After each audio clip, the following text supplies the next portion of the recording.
महुआपुर गांव में सबसे मशहूर थे बिरजू के पान। दूर दूर से लोग बिरजू चाचा के पान खाने तशरीफ लाते थे। चाचा, हमें जरा एक खास पान लगा दो। मुझे तो 2 पान दे दो, आज बीवी के साथ खाऊंगा। हाँ हाँ, दे रहा हूँ। अरे चाचा, आप ऐसे खास क्या डालते हैं अपने पान में जो आपके जैसा जायका कहीं आता ही नहीं? अब ये तो मेरे सालों का तजुर्बा है बेटा। अब 35 साल हो गए हैं मुझे पान बनाते बनाते। वाह चाचा वाह, ये तो कमाल है। बिरजू के हाथ का पान खाकर लोग मुतमईन हो जाते थे और उनकी तारीफ किए बगैर नहीं जाते थे। बिरजू एक पान 15 रुपए में फरोख्त करता था, फिर भी लोग उन्हीं की पान की गुमटी से पान खाना पसंद करते थे। बिरजू की पान गुमटी के सामने रवि की भी पान की गुमटी थी। रवि एक पान 10 रुपए में फरोख्त करता था। खास पान सिर्फ 10 रुपये, 10 रुपये। अरे भाई रुको जरा, एक मर्तबा मेरा भी पान चक्कर तो देखो। अरे भाई, आपके पान में वो बात नहीं जो बिरजू चाचा के पान में है।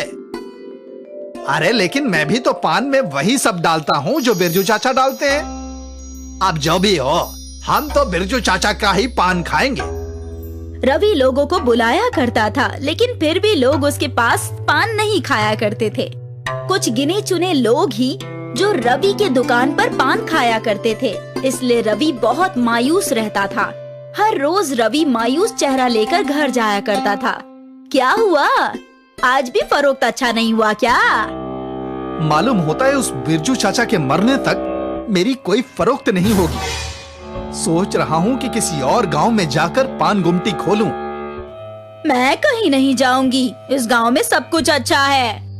लेकिन कमाई का तो कोई पता ठिकाना ही नहीं है। वो तुम्हारी परेशानी है, खुद ही हल करो। मैं क्या करूं? वैसे बताना भूल गई, कल मेरा भाई आ रहा है, कुछ रोज वो यहीं रहेगा। एक और नई मुसीबत। कुछ कहा क्या? नहीं तो। रवि के मुश्किलात में इजाफा हो रहा था। एक जानिब उसकी आमदनी कम हो रही थी और दूसरी जानिब उसकी बीवी के तेवर। खैर, अगला दिन आया। सूरज के निकलने के साथ ही लोग अपने काम पर जाने लगे। इधर बिरजू और रवि ने अपनी पान की गुमटी खोली और हमेशा की तरह बिरजू के आते ही उसके खरीदार भी आ गए। मालूम नहीं मेरी पान गुमटी कब चलेगी। रवि मायूस पान गुमटी में बैठा था। आओ जीजा जी, प्रणाम। आप दूर से ही प्रणाम करोगे या करीब आओगे? आप भी ना जीजा जी। मुकेश ने अपने जीजा के पैर छुए। मुकेश का तवज्जो रवि की आंखों की जानिब गया। अरे जीजा जी, आप तो सूख कर कांटा हो रहे हैं। मेरी जीजी आपका ख्याल वगैरह नहीं रखती क्या? अब ये तो तुम अपनी जीजी से पूछना। मुकेश का तवज्जो रवि की आंखों की जानिब गया। रवि बिरजू की पान की गुमटी को घूरे जा रहा था। क्या हुआ जीजा जी, कब से उस पान गुमटी वाले को मुसलसल घूरे जा रहे हो? अब क्या बताऊं, उस पान गुमटी पे देखो कितना हुजूम है और एक मेरी पान गुमटी है, कोई खरीदार ही नहीं आता। मालूम नहीं वो बिरजू अपने पान में ऐसा क्या डालता है, खरीदार खींचे चले आते हैं उसके पास। जब तक वो पान बनाता रहेगा मेरा कारोबार तो चौपट ही रहेगा। मेरे पास एक तरकीब है जीजा जी, वो पूरा हुजूम आपका पान खाएगा और आप उस चचा से भी ज्यादा कमाएंगे। कैसे?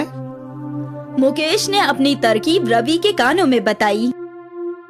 लेकिन इसमें कोई गड़बड़ तो नहीं होगी? अरे कुछ गड़बड़ नहीं होगी। बहुत लोग पान में डालते हैं और फिर देखना, जो एक मर्तबा खाएगा वो बार बार खाएगा। ठीक है, एक मर्तबा आजमा कर देख लेते हैं। मैं लेकर आता हूँ। मुकेश कहीं चला गया और रवि बिरजू की दुकान की जानिब हंसते हुए देखने लगा। अब देखता हूँ मेरे पान कैसे नहीं फरोख्त होते। कुछ देर बाद मुकेश वो चीज लेकर आ गया। थोड़ा थोड़ा हर पान में मिला देना जीजा जी। ठीक है, अब मैं चलता हूँ जीजी से मिलने। मुकेश ने रवि के पैर छुए। हाँ हाँ, खुश रहो। और फिर वो वहाँ से चला गया। रवि ने वो चीज मिलाकर पान बनाया। मुफ्त का पान, एक पान मुफ्त।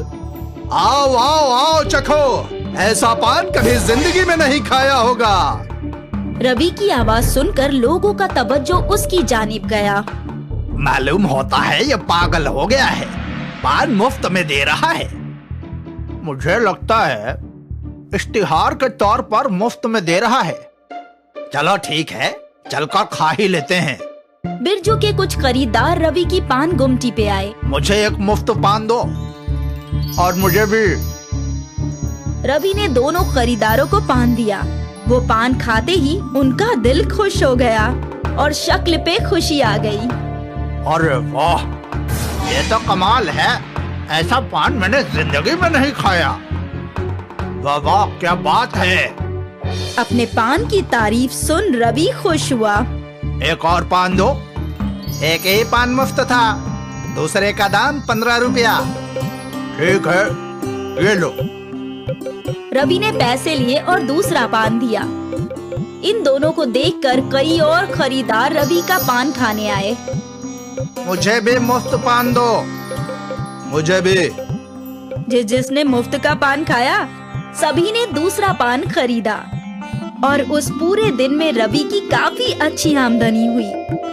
आज रवि बेहद खुश था, इसलिए वो अपने घर मिठाई लेकर गया।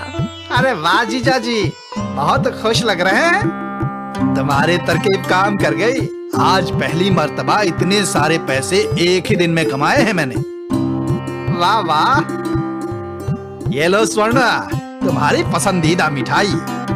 और आज की कमाई। रवि ने पैसों की गड्डी स्वर्णा के हाथ में रख दी, जिसे देखकर वो भी हैरान हो गई। अरे ये क्या, आज कोई जादू वादू किया है क्या? जीजी, ये मेरा कमाल है। आज से जीजा जी रोज ऐसे ही मोटे पैसे कमाएंगे। वाह भाई। स्वर्णा ने अपने भाई की बहुत खातिरदारी की। रवि रोज वो चीज पान में मिलाने लगा। खरीदार उस पान को बार बार खाने आने लगे। बिरजू के भी सारे खरीदार अब रवि का ही पान खाते थे। बिरजू की पान गुमटी अब खाली होने लगी। ये देखकर बिरजू हैरान था।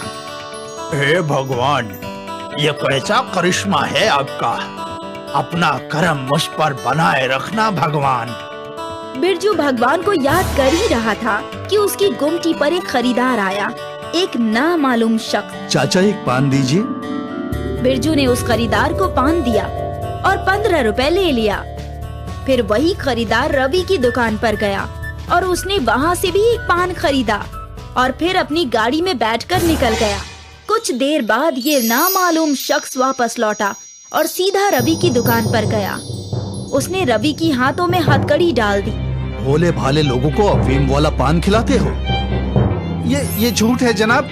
मैंने अफीम नहीं मिलाया। मैं नारकोटिक्स महकमे से हूँ।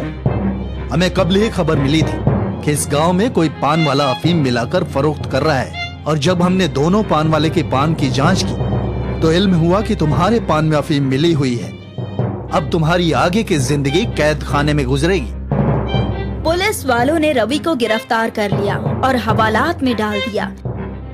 उसके थोड़े से पैसों की लालच ने उसकी जिंदगी बर्बाद कर दी। मेरी ही अक्ल पर पत्थर पड़ गया था जो मैंने अपने साले की बात सुन पान में अफीम मिलाया। लालच के चक्कर में मेरा ये हश्र हो गया। ना वो पान में अफीम मिलाता और ना ही उसका ये हश्र होता। लालच बुरी बला है।